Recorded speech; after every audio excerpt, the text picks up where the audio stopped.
Atenção, vai começar agora uma teleaula de processos de fabricação do curso profissionalizante. Este módulo tem um total de 80 aulas. Hoje você vai assistir a teleaula número 11. Bons estudos!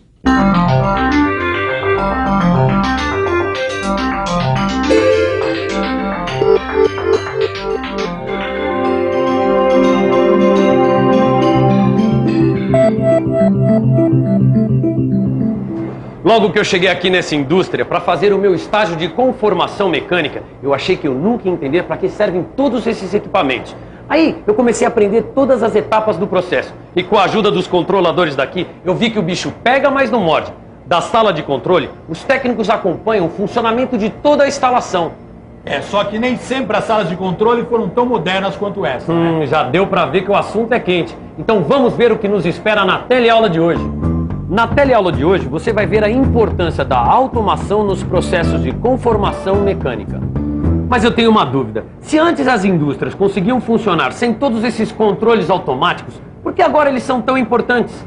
Porque as instalações se tornaram complicadas demais para serem controladas pelos métodos convencionais.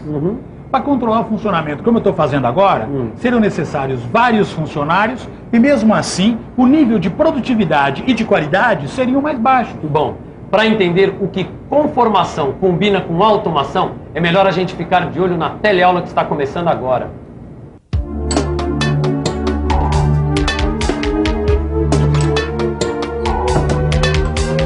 Olha, Edgar, nesse ritmo, o nosso kart não vai ficar pronto nunca. Eu estava pensando justamente nisso, viu, Neuza? Imagina a diferença que faz o uso dos computadores no automobilismo.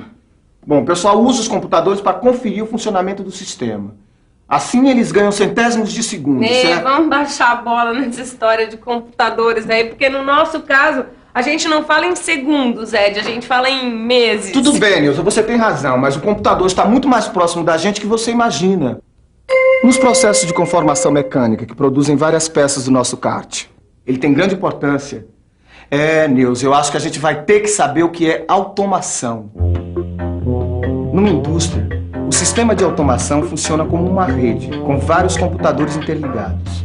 Em alguns pontos da máquina estão instalados os sensores, que fornecem informações de variáveis, como temperatura, pressão, velocidade e tantas outras. Através de cabos elétricos, os sensores enviam informações para o CLP.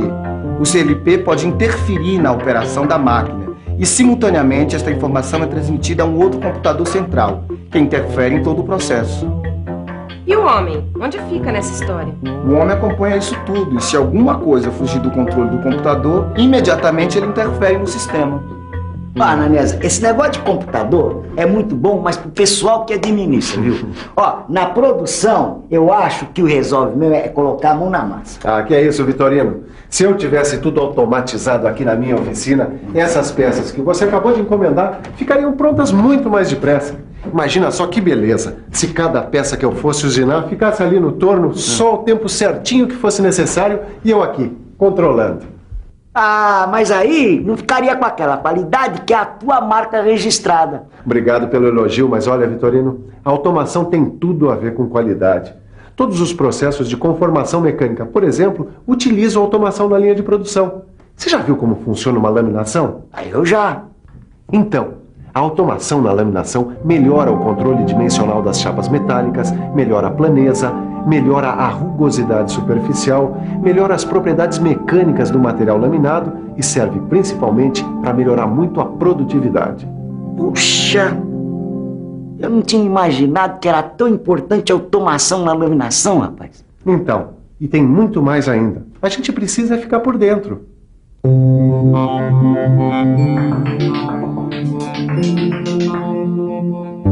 A laminação tem vários setores onde podemos encontrar alguma forma de automação. Os fornos de recozimento, os laminadores de desbaste, aquecedores, cortadores laterais, laminadores de acabamento, resfriadores de tira metálica e bobinador. Todos esses setores funcionam interligados pela automação. Pera lá, Ananias. Todos esses nomes aí são de uma instalação de laminação comum? Você tem razão. O que varia é o modo como as seções são controladas. Para controlar todas as variáveis que interferem no processo de laminação, Existe um monte de sensores e atuadores espalhados ao longo da linha de laminação.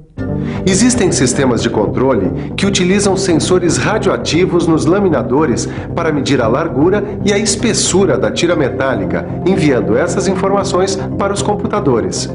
Isso economiza um bocado de tempo para o homem, não é mesmo? E não é só isso não, hein? Se a laminação for feita a quente, os sensores medem a temperatura da liga metálica, a força e a velocidade dos cilindros. Todas as informações são transformadas em sinais elétricos e enviadas a um ou mais computadores. Os computadores verificam se o processamento está ocorrendo de acordo com o programado e, se necessário, enviam ordens para os atuadores. Pelo que eu entendi, os sensores são os olhos e os atuadores são os braços do computador. É isso mesmo, os atuadores vão corrigir todos os erros que aconteçam durante o processo. Sabe, Tito, numa laminação, os principais atuadores são os motores elétricos e os motores hidráulicos. Eles são responsáveis pela força que os cilindros da laminação exercem sobre a chapa de metal e pela velocidade com que a chapa percorre toda a linha. Na laminação a quente, a temperatura da chapa metálica é mais uma variável que tem que ser controlada pelos sensores. E esse controle é feito por pirômetros que registram qualquer alteração. Eu fico imaginando a confusão que não seria se um computador desse desse um problema no meio de uma operação. Isso é um problemão mesmo. Uma falha no controle poderá ocasionar acidentes sérios. O sistema tem que ser confiável. Nesse tipo de instalação, existem vários computadores trabalhando. É como um avião. Se o motor quebra, os outros continuam funcionando. O mesmo deve acontecer com os computadores do sistema. Além de laminar, a gente pode dobrar, cortar e forjar automaticamente. O comando numérico está presente em máquinas destinadas aos processos de conformação mecânica como o dobramento, o corte e a estampagem. Para produzir uma peça com muitos vincos, no processo convencional, a máquina precisa ser ajustada a cada dobra. Para evitar esse problema, são usadas várias prensas, uma para cada operação. Só que aí são necessárias várias máquinas e vários operadores. Já as prensas dobradeiras comandadas por um computador permite a fabricação de uma peça completa, porque depois de cada dobra, a máquina se ajusta automaticamente para a dobra seguinte. Ela tem motores elétricos e cilindros pneumáticos e hidráulicos que são chamados de atuadores. E cada um desses atuadores é responsável por um movimento da máquina. Mas como é que a máquina faz tudo na ordem certa? Como é que ela faz? Vamos pensar um pouco? Vamos pensar um pouco. O programador da máquina deve fazer um programa com a sequência de passos necessários para a fabricação da peça e introduz os dados na memória do computador através de um teclado. A partir desse programa, a máquina vai seguindo as instruções e consegue fazer a peça. Olha só, Ed. Alguns computadores, chamados de comandos numéricos, podem ser programados de uma maneira super simples. São os computadores que programam o dobramento de algumas peças do nosso kart? É isso aí. Esses computadores mostram os tipos de dobras que podem ser feitas. O programador só precisa escolher quais as dobras que serão usadas e determinar em que sequência elas vão ocorrer. Com esses dados e mais o tipo do material usado e a espessura da chapa, o comando seleciona a pressão adequada que o punção vai exercer sobre a chapa para conseguir a dobra desejada. Bom, na tela desses computadores dá para fazer uma simulação das dobras que vão ser feitas, certo? E essa simulação dos programas reduzem as possibilidades de erro. Uma dobradeira comandada por computador tem vários atuadores que movimentam a chapa a ser dobrada de acordo com a dobra a ser feita. Na prática, o operador introduz a chapa entre o punção e a matriz e pressiona o pedal ligado ao comando numérico.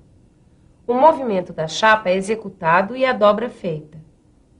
Quando a chapa é retirada, os componentes da máquina assumem uma nova posição para a dobra seguinte. E o operador pode acompanhar a execução do programa através da tela. Bom, mas eu estou vendo aqui que o comando numérico também é usado para operações de corte.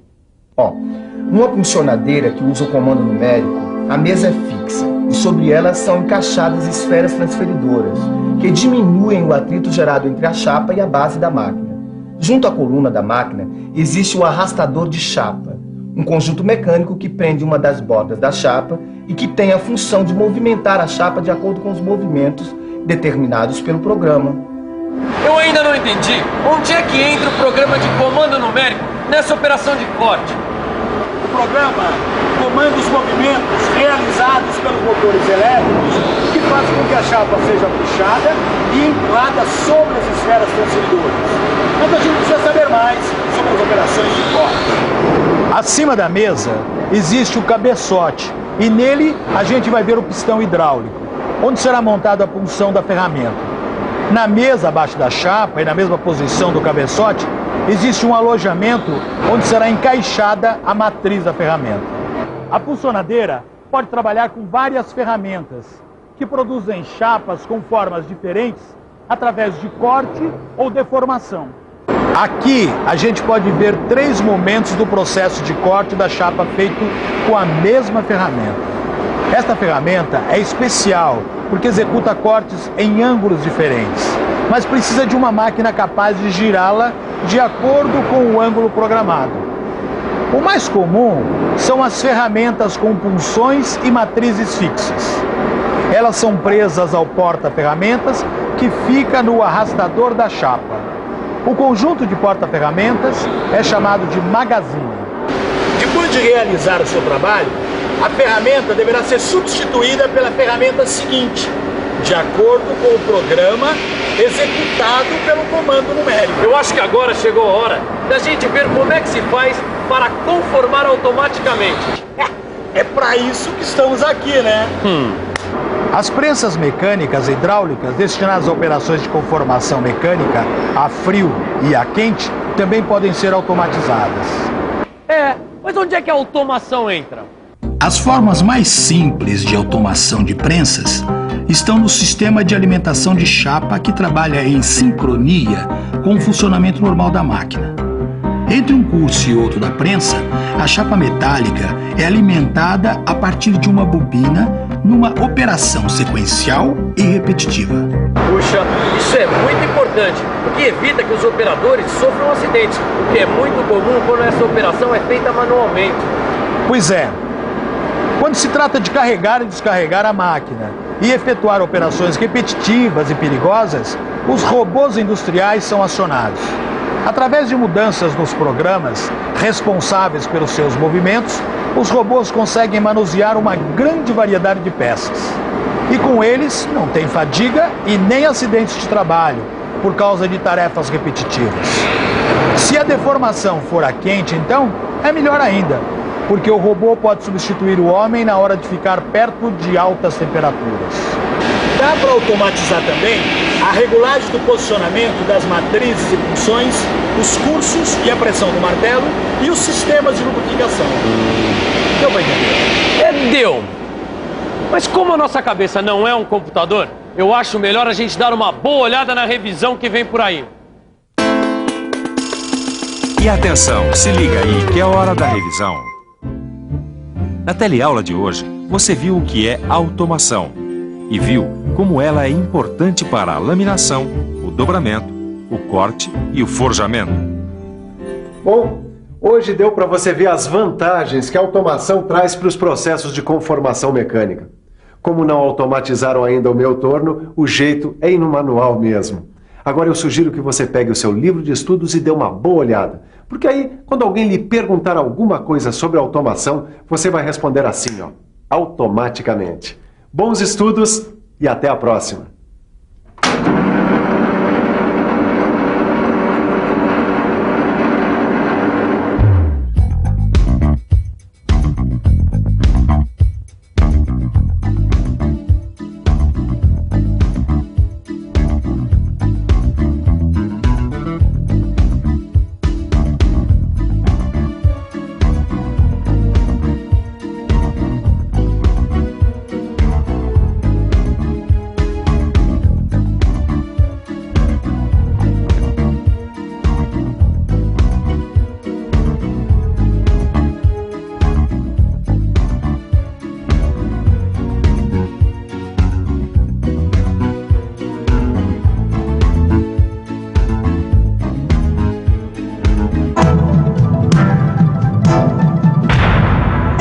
Telecurso 2000, um programa de educação do Sistema Fiesp e da Fundação Roberto Marinho.